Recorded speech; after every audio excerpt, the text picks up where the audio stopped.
இப்போ 6 மாசமா நாங்க மானியம் கொடுக்குறோம்னு சொல்லிட்டு அந்த மானியம் 3 மாசத்துக்கு 6 மாசத்துக்கு ஒரு தரம் தான் கொடுக்குறாங்க.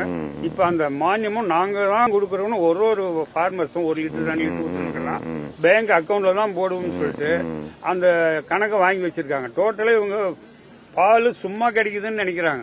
அதுக்கு தீவனம் போடணும், பில்லு போடணும், காப்பாற்றணும், சாணி வாரணும், கொசு கடிக்கும், ஈ கடிக்கும், எறும்பு கடிக்கும். ராத்திரி பகலா தூங்குற நேரம் போக மீதி நேரம் பூரா அந்த மாட்டுக்கிட்டே இருந்து பணிவிட பண்ணாதான் பால் கறக்கும்.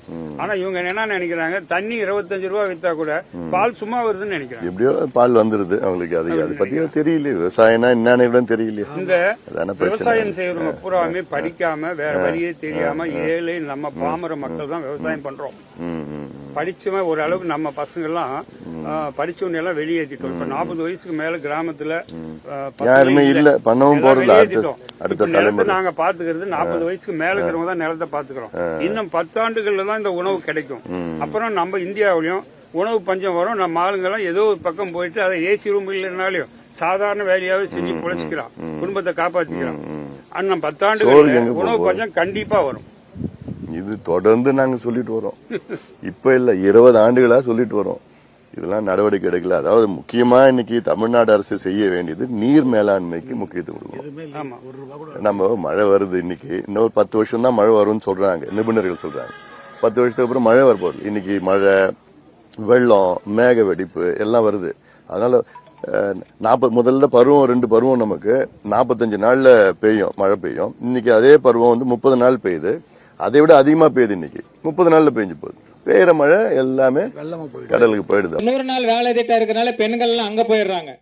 ஐயா சொன்ன மாதிரி 40 வயசுக்குள்ள இருக்கிற இளைஞர்கள் யாரும் இல்ல, வெளியில ஏதோ வேலைக்கு போயிடுறாங்க.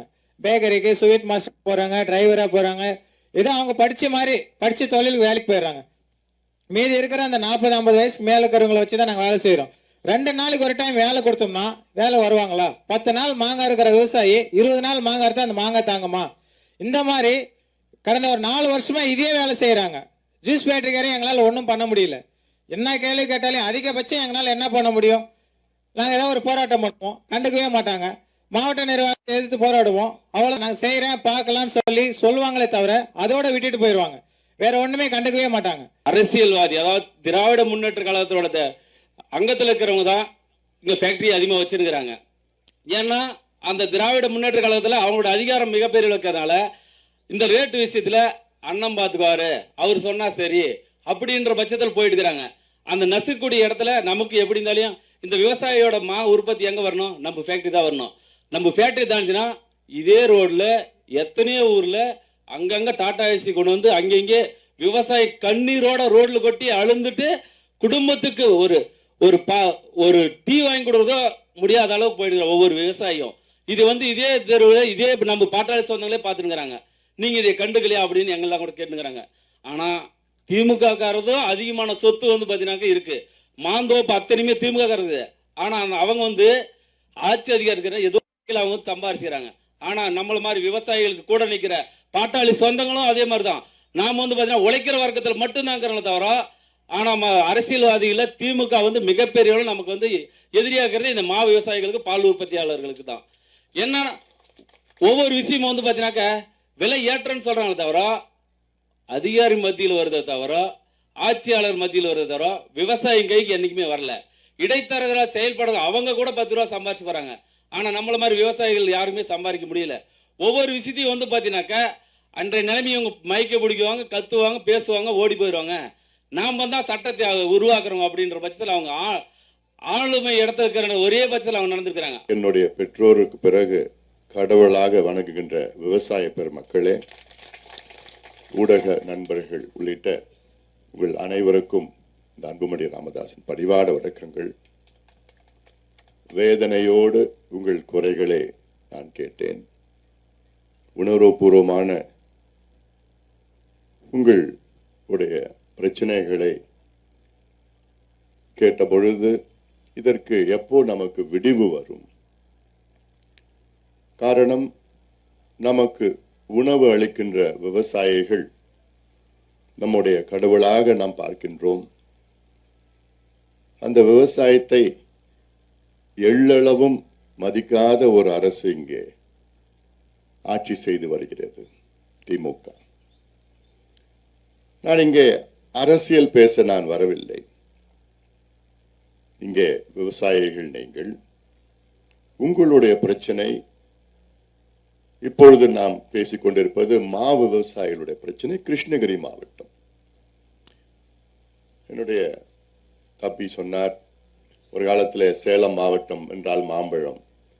அந்த காலத்தில் 40-50 ஆண்டுகளுக்கு முன்பு சேலம் மாவட்டம் என்றால் சேலம், நாமக்கல், கிருஷ்ணகிரி, தருமபுரி எல்லாம் ஒரே மாவட்டம். அந்த சேலம் மாம்பழம் அதுக்கு பேர் கொடுத்ததே இந்த பகுதி தான். ஒரே மாவட்டமா இருந்ததுனால இப்போ அது 4ஆக பிரிந்து விட்டது. இப்பொழுது கிருஷ்ணகிரி மாவட்டத்தில் உள்ள நம்முடைய சாகுபடி 1,00,000 ஏக்கர். இதுக்கு முன்பு கூடுதலா இருந்தது, இப்போ குறைந்து விட்டது. 1,00,000 ஏக்கர்.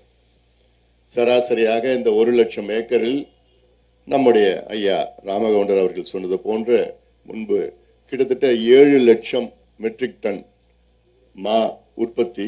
இப்பொழுது 3,52,000, 3 லட்சம் மெட்ரிக் டன் இப்ப குறைஞ்சிச்சு, பாதியா குறைஞ்சு போச்சு. இன்னைக்கு சரி குறைஞ்சிருக்குது, விலையே கிடைக்குமா?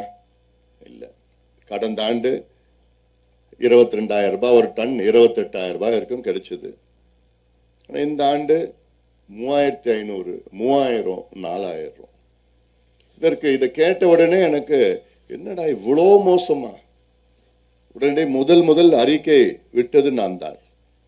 அதன் பிறகு நம்முடைய நிர்வாகிகள், நம்முடைய ஆலயமணி அவர்கள், வேலுச்சாமி அவர்கள், நம்முடைய உழவர் பேரியக்கத்தின் தலைவர் செயலாளரை அனுப்பி வைத்து இது என்ன முதல்ல சொல்லுங்க.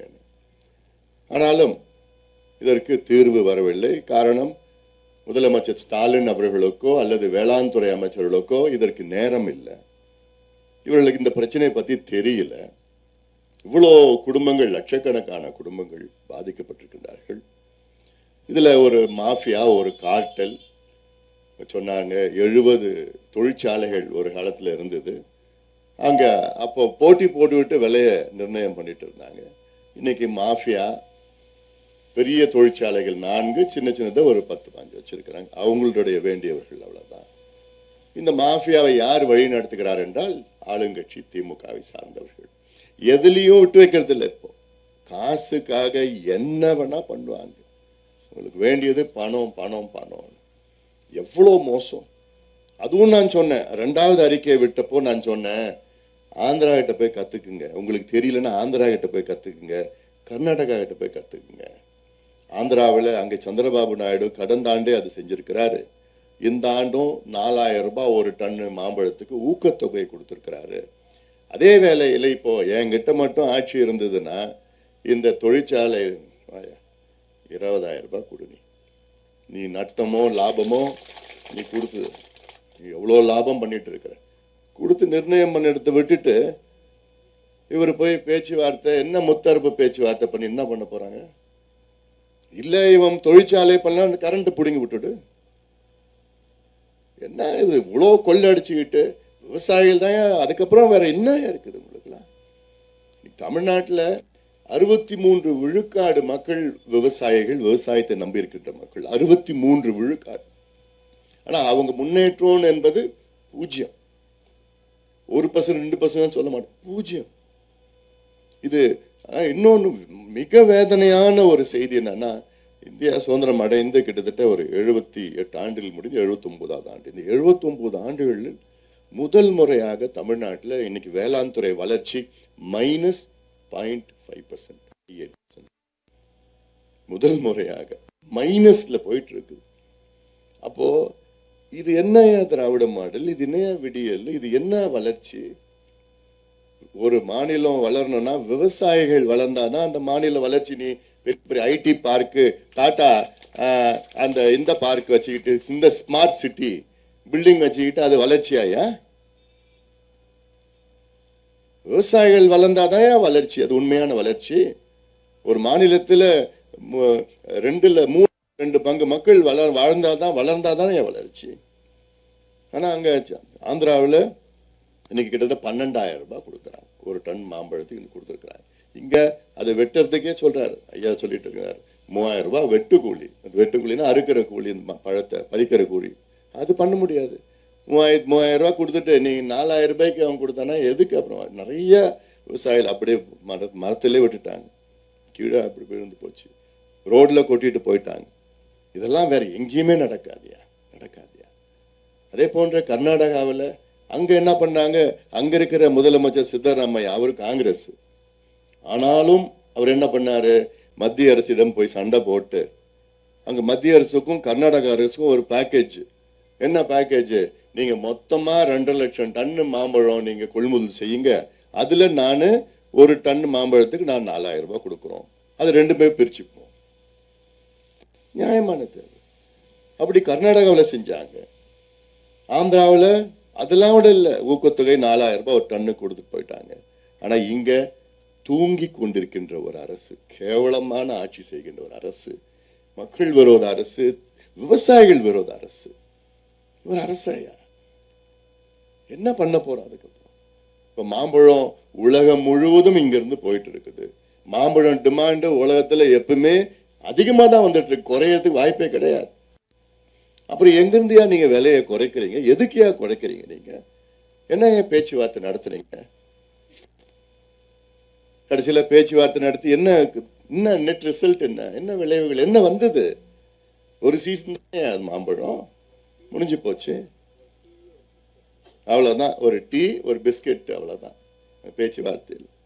அது என்ன விவசாயம் பட்ஜெட் போட்டா, அந்த விவசாயம் பட்ஜெட் போடுறதுக்கு பாட்டாளி மக்கள் கட்சி, எங்களுடைய மருத்துவர் ஐயா அவர்கள் காரணம். தொடர்ந்து நாங்க 17 வருஷமா விவசாய பட்ஜெட்டை போடணும். நிழல் வேளாண் நிதிநிலை அறிக்கை, ஷேடோ அக்ரிகல்ச்சரல் பட்ஜெட் போட்டு அப்புறம் ஏதோ விளம்பரத்துக்கு போட்டாங்க. போட்டுட்டு என்ன எவ்வளவு பட்ஜெட்ல ஒதுக்குனாங்க தெரியுமா விவசாயத்திற்கு? 13,000 கோடி. 13,000 கோடி ஒதுக்கி ஒரு விவசாயம், ஒரு மாநிலம், இவ்வளவு பெரிய மாநிலம், 8 கோடி மக்கள் வாழ்ந்துட்டு இருக்காங்க. நாங்க கேட்கறது 80,000 கோடி கேட்டோம் விவசாயத்துக்கு ஒதுக்குங்க. 13,000 கோடி வச்சுக்கிட்டு இதுக்கு ஒரு பட்ஜெட் எதுக்கியா? இதை விட்டுட்டு போயிடலாம. எது யாரை ஏமாத்துறீங்க? இதே போன்ற நீர்ப்பாசன திட்டங்கள் இதுதான் ஏன் வேணும்? இன்னைக்கு நமக்கு மழை வருது. ஒரு காலத்துல நமக்கு தென்மேற்கு பருவம், வடகிழக்கு பருவம், 2 பருவம் இப்ப தென்மேற்கு ஓடிட்டு இருக்குது. இப்போ 2 பருவமும் சேர்த்து, இது 2 பருவம் சேர்த்து 6 மாசம். ஆனா 6 மாசத்துல மழை பெய்யுது 45 நாள்ல மழை. அந்த 45 நாள் மழை பெய்யும். சராசரியா 900 மில்லிமீட்டர் பெய்ஞ்சது தமிழ்நாட்டுக்கு. இன்னைக்கு 30 நாள்ல பெய்யுது. 45 நாள் பெய்ஞ்ச மழை இன்னைக்கு 30 நாள்ல பெய்யுது. 950 மில்லிமீட்டர் பெய்யுது. கூடுதலா மழை பெய்யுது இன்னைக்கு. ஆனா அதை தேக்கி வைக்கிறதுக்கு இடம் இல்லை. இருக்கிற ஏரியெல்லாம் முடிச்சுட்டாங்க, ஏரியெல்லாம் மூடிட்டாங்க, தூர்ந்து போச்சு. ஆத்துல தண்ணி போச்சுன்னா அதே கழிவு. அடுத்த நம்ம கிழவரப்பள்ளி போறோம், அங்க பார்க்க போறோம். அங்க பார்த்தா வெறும் கழிவு, திடக்கழிவு, ரசாயன கழிவு. பெங்களூர்ல இருக்கிற செப்டிக் டேங்க், பெங்களூருடைய செப்டிக் டேங்க் இப்போ கிழவரப்பள்ளி டேம். அங்க இருந்து கீழே கேஆர்பி வருது, கேஆர்பியில இருந்து கடலூர்ல போய் தென்பண்ணை. அதான் இங்க சுத்தி இருக்கிறவங்க குடிச்சிட்டு இருக்காங்க, பயன்படுத்துறாங்க விவசாயத்துக்கு. ஆனா இதுல எந்த அரசாங்கம், திமுக அரசு கவலை இல்லை. அதை பத்தி தெரியுமா? தெரியல. நமக்கு தான், எனக்கு தான் பதட்டமா இருக்குது, அடிச்சுக்குது எனக்கு. ஐயோ என்ன செய்யலாம்? இதெல்லாம் சாதாரணமா செய்யலாம். நாங்க என்ன கேட்டேன், 1 லட்சம் கோடி எங்கேயாவது கடனை வாங்கு. 1 லட்சம் கோடி ஒரு வருஷத்துக்கு 20,000 கோடி ஒதுக்கீடு செய்து தமிழ்நாட்டில் 20 நீர்ப்பாசன திட்டங்கள் நிலுவையில் இருக்கு. இது சாதாரண திட்டங்கள் என்னை பொறுத்த வரைக்கும். அதுல நிறைவேற்றி அப்பதான் நான் இப்ப சொன்னார், ஐயா சொன்னார், இன்னொரு 10 வருஷத்துல உணவு பற்றாக்குறை ஏன் வரப்போகுது? நிச்சயமா வரும். இப்போ நம்ம மழை பெய்யுது இல்ல, மழை பெய்யுது, மேக வெடிப்பு, கிளவுட் பர்ஸ்ட். ஆந்திரா, இது ஜம்மு காஷ்மீர்ல 60 பேர் இறந்துட்டாங்க. ஹிமாச்சல் பிரதேஷ்ல பார்த்தோம். 2018 அவலாஞ்சி ஊட்டியில கிளவுட் பர்ஸ்ட் 911 மில்லிமீட்டர் ஒரே நாள்ல பெஞ்சது. தமிழ்நாட்டுக்கு ஒரு வருஷத்து மழை அங்க ஒரே நாள்ல பெஞ்சு. இப்படிதான் அடிக்கடி நம்ம கேட்க போறோம். ஆனா 10 வருஷமா தான், அடுத்த 10-15 ஆண்டுகளுக்கு பிறகு மழை வராதுன்னு சொல்லிட்டாங்க. யாரு? காலநிலை விஞ்ஞானிகள், கிளைமேட் சயின்டிஸ்ட். ஐநா சபையும் சொல்லுது. அதுக்கு என்ன பண்ணணும்? முன்னெச்சரிக்கை நடவடிக்கை. நம்ம ஏரி குளங்களை தூர்வாரணும், தடுப்பணை கட்டணும், புதிய ஏரிகள் உருவாக்கணும். மன்னர்கள் காலத்தில் 42,000 ஏரி இருந்தது தமிழ்நாட்டில்.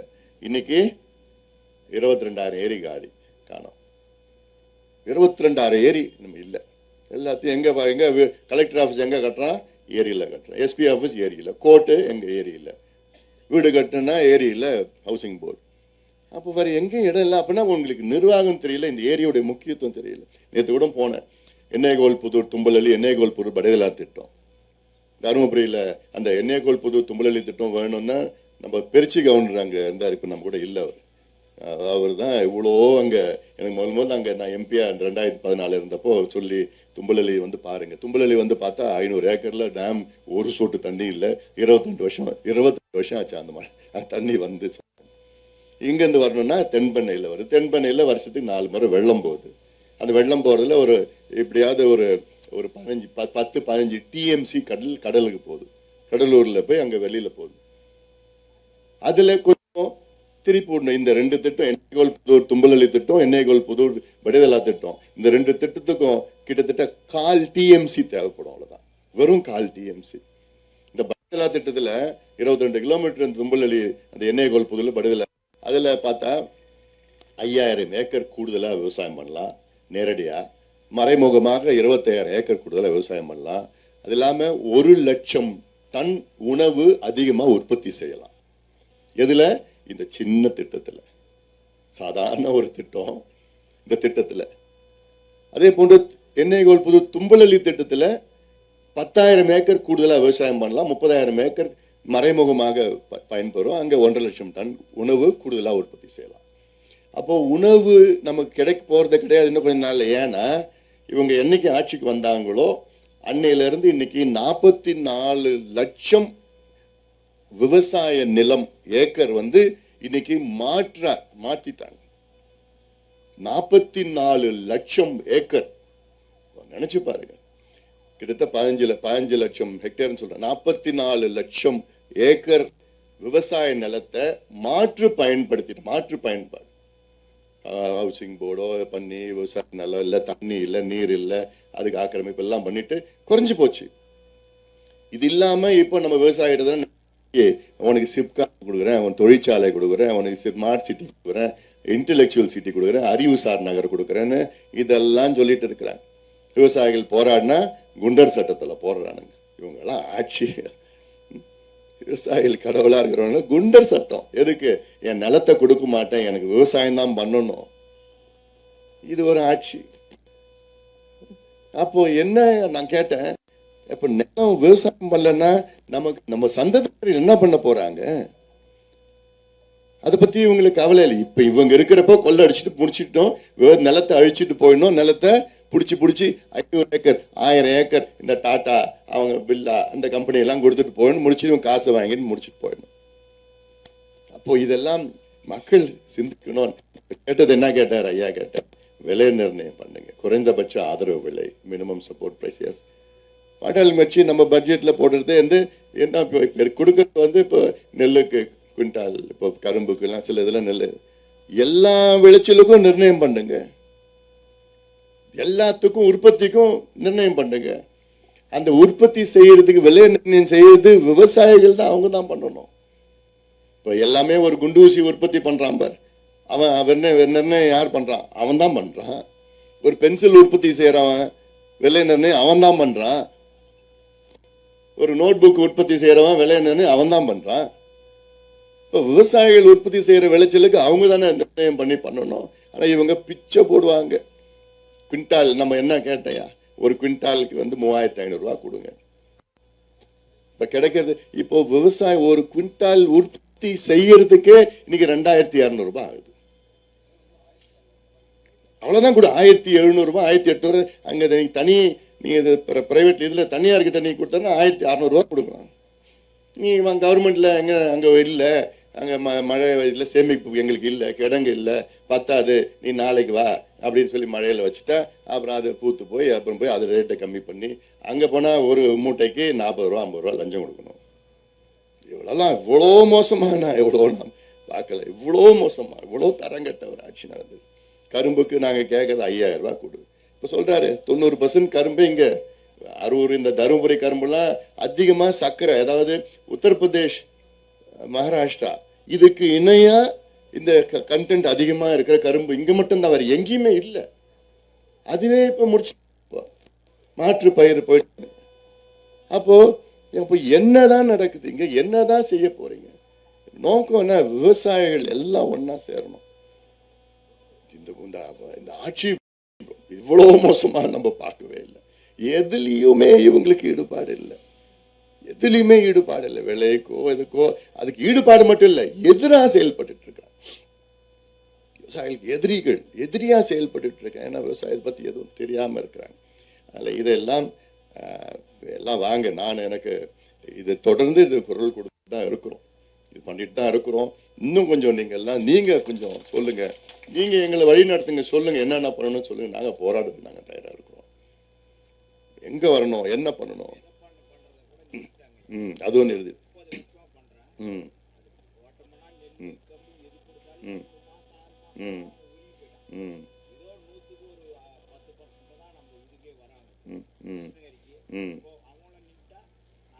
முடிஞ்சு போச்சு, அவ்வளவுதான், எல்லாம் முடிஞ்சு போச்சு.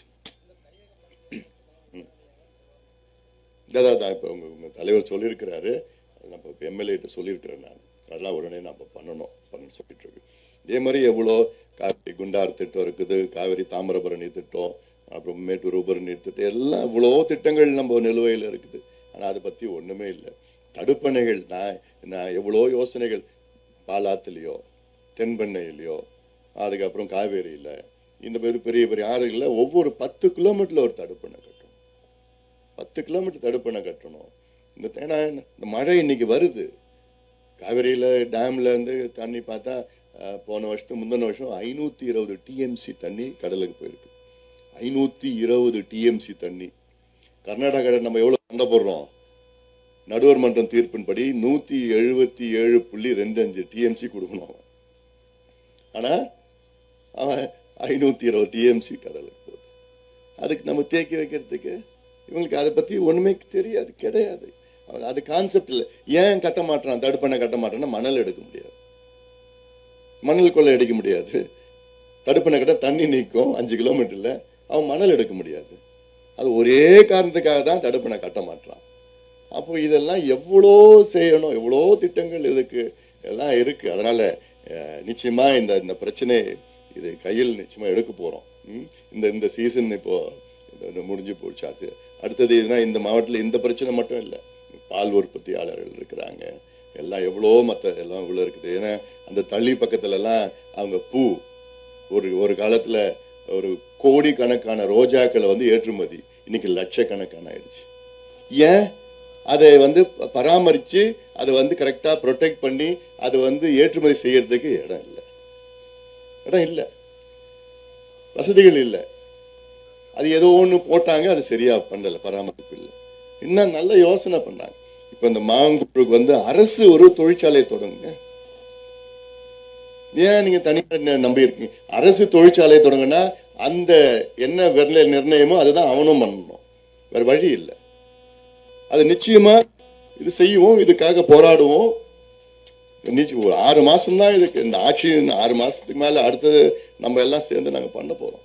அப்போ உறுதியா நான் சொல்றேன், இங்க ஒரு அரசு மாங்கூழ் தொழிற்சாலை அரசே இங்க நடத்துவதற்கு தொடங்குவதற்கு முழுசா நாங்க ஏற்பாடு பண்ணுவோம். விலை நிர்ணயம் செய்து அதுக்கு விவசாயிகள் எல்லாமே குளிர்பதன கிடங்குகள், இங்க கோல்ட் ஸ்டோரேஜ் எல்லாம் இருந்ததுன்னா இப்ப நீங்க விளைச்செல்லாம் அங்க வச்சுக்கிட்டு அதை வச்சுக்கிட்டு சீசன் டைம் இல்லைன்னா கூட வச்சுட்டு போகலாம். இது மாம்பழத்துக்கு மட்டும் இல்லை, தக்காளி பக்கத்துல இங்க இருக்கிற எவ்வளோ இந்த பகுதி தக்காளி, தருமபுரி, கிருஷ்ணகிரி உள்ள அந்த தக்காளி, ராயக்கோட்டை போய் எவ்வளோ தக்காளி. ஆனா சென்னையில கோயம்பேடுல தக்காளி நாங்க போய் வாங்கினா சென்னையில 70 ரூபாய் 80 ரூபாய் ஒரு கிலோ, உங்ககிட்ட 2 ரூபாய் 3 ரூபாய். அது பறிச்சு எடுத்துட்டு போக கூட கட்டுப்படி ஆகல. இப்படி நீங்க குளிர்பதன கிடங்கள் வச்சுக்கிட்டு அங்க விலை ஏறுற, அங்க விலை கம்மியா இருக்கப்ப நீங்க வச்சுக்கிட்டா இதெல்லாம் அடிப்படை கட்டுமானங்கள் விவசாய வளர்ச்சிக்காக. நான் பேசிட்டே போவேன். நான் அடுத்து நான் கிளறப்பள்ளிக்கு போறேன். கிளறப்பள்ளியான அங்க போறேன். அங்க என்னன்னா அங்க போய் பார்வையிட போறேன்.